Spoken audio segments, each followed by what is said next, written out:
আসসালামু আলাইকুম সম্মানিত ভিউয়ার্স। কড়িকারার আব্দুল হালিম আমরা যিনি নৈহাটির অসুস্থ ছিল, আপনারা অনেকেই সহযোগিতা করেছেন।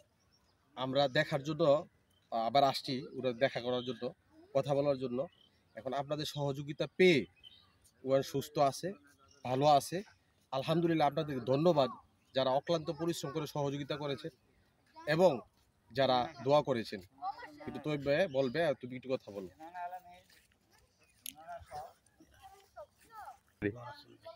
জি ভাই, হামিদ ভাই, আপনার জন্য আমরা অনেক দোয়া করেছি। আল্লাহ পাক আপনাকে সুস্থ করেছে এবং আমার গ্রামবাসী প্রবাসীরা অনেক কষ্ট করে আপনার জন্য টাকা পয়সা পাঠাইছে, আপনি নিশ্চয় জানেন। এবং সকল আপনার জন্য দোয়া করছে। আপনি সুস্থ হয়েছেন, এখন আল্লাহর কাছে শুকরিয়া আদায় করি। পাশাপাশি আপনি সকলের জন্য দোয়া করবেন, গ্রামবাসীর জন্য, আত্মীয় দোয়া করবেন। আমি আপনার কাছে দোয়া চাই, আপনি দোয়া করবেন সকলের জন্য। আসসালামু আলাইকুম রহমতুল্লাহ। আসসালামু আলাইকুম। আমি আব্দুল হামিদ। আমি আপনাদের সকলের সহযোগিতায় আলহামদুলিল্লাহ এখন আমি সুস্থ আছি।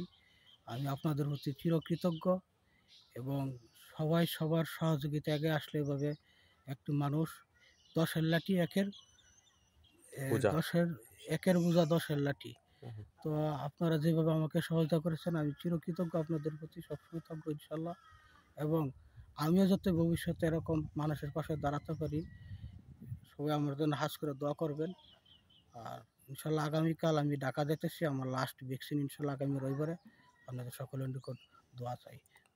বিদায় নিচ্ছি। আসসালামু আলাইকুম। ধন্যবাদ যারা সহযোগিতা করেছেন। আমরা মূলত ওর সহযোগিতার জন্য কিন্তু আমরা ওনার বাসায় গিয়েছিলাম।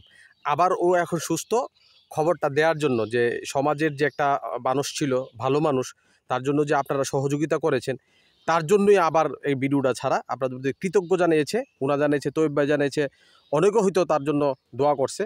ধন্যবাদ, ভালো থাকবেন। জি, পাশাপাশি আমি একটা অনুরোধ করি সকলের নিকট, আমাদের মধ্যে যারা একটু অসহায় বা অসুস্থ আছে, প্রত্যেকের জন্য আমরা আপন আপন মনে করে সকলকে সহায়তা হাত বাড়াই দিব। হয়তো সহায়তা হাত করে সে বেঁচে গেল বা একটু বা সুস্থ হয়ে গেল, আমরা কিন্তু গরিব হব না, বরঞ্চ সওয়াবের অধিকার হব। আসসালামু আলাইকুম।